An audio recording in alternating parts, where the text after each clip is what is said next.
Il-proġett tagħna għadu ħaj.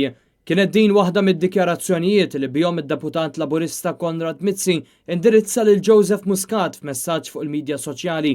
Dan ftit tal-ħin wara li l-mexxej Laburista ħabbar li se jħalli tmexxija tal-Partit Laburista fit-12 ta' Jannar li ġej.